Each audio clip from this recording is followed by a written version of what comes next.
Hi there, Dr. Andrea Schnowski with Health and Horsepower, back at you this week to share 4 stress tips for busy moms. Now, I know that many of us have a million things on our plate, lots of kids to take care of, a household and finances and work and all sorts of things that we have to manage on our own. But it's very important to make sure that you are having, number 1, quiet times and moments for yourself. So that means not worrying about your schedule, not worrying about what has to be done, not worrying about everything else, but quiet moments where you can just quiet your mind with no worries, no stressors, and focus specifically on your breathing and taking care of you, because you're the mom.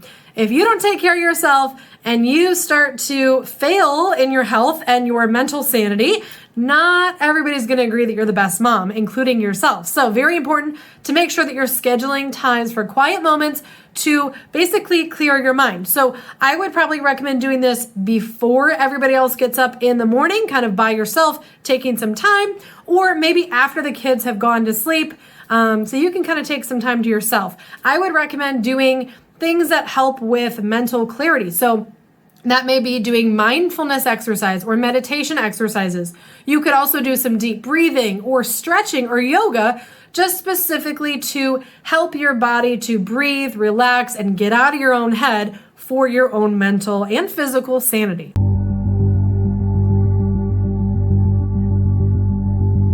Number 2, you want to make sure you're establishing boundaries and setting priorities that work for you. So a lot of times we want to be able to say yes to everybody and help everybody around us at our own expense. We, number 1, don't have the energy and bandwidth to spread ourselves that thin, but we're not the best people. We're not the best moms. We're not the best wives when we are kind of running on empty. So it's very important to realize that you need to really kind of look at what you want as your priorities in your life. Is that time with your family? Is that time, for you to do activities and have some alone time with your husband? Whatever it may be, you want to make sure that you're prioritizing your life. What are the most important things to you? What is next? When it comes to extracurricular activities for your kids, or even maybe other types of clubs and activities you're involved in, are there things maybe that you're volunteering for that you necessarily don't have the time or the focus for? Well, it may be time to, number 1, say no to things that are stretching you too thin or maybe aren't a top priority for you and your family. Another thing you can also do is making sure that you are letting go of perfectionism, because when you are trying to manage everything, there are some things that aren't going to be perfect. They're going to be almost perfect. They're going to have a couple things missing, but are they good enough? We don't have to be perfect 100% of the time. So sometimes we have to kind of wash that to the side and just let it be how it is, because let's face it, nothing is ever perfect in your life. And sometimes you have to make sure that you can just let those things go. You don't have to worry about it. It's done. It's accomplished. Check it off your list. Let it go. Let it happen. It's okay to, not have to be perfect at everything.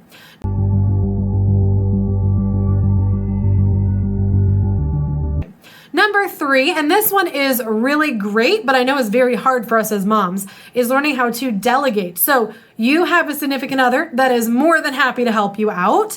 You also have kids that I guarantee can help with some of the chores, even if they're not the best at it.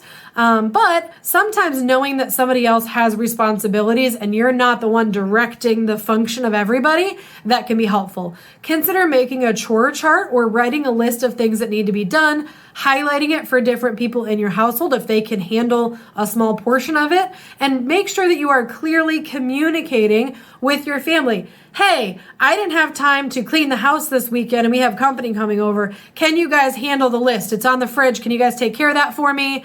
I need it to be done by such and such a time. See if your husband or your significant other or one of your kids can say, hey, can you direct this? Here's a list, get it done. Go ahead and take care of it. Have everybody help you with it and handle it for me. Handing it off and delegating that task takes a weight off your shoulders. You're not responsible for going through every single line item on your list. And you're also giving other people a chance to help you, and you're communicating with them that you need help. If you don't ask, how can they give you help if you don't know you need it in the first place?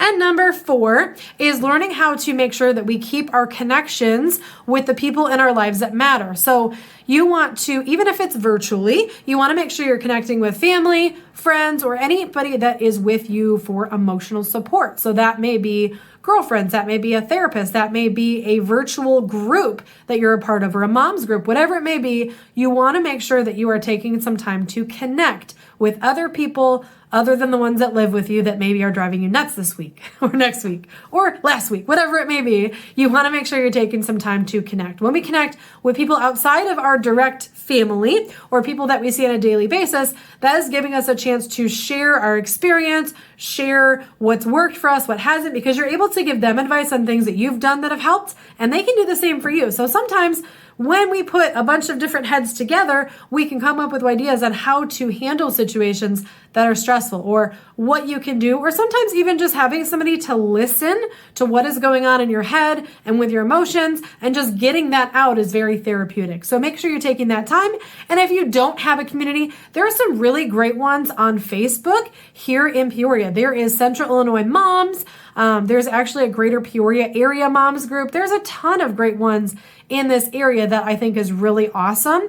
I know also Macaroni Kid has a great resource.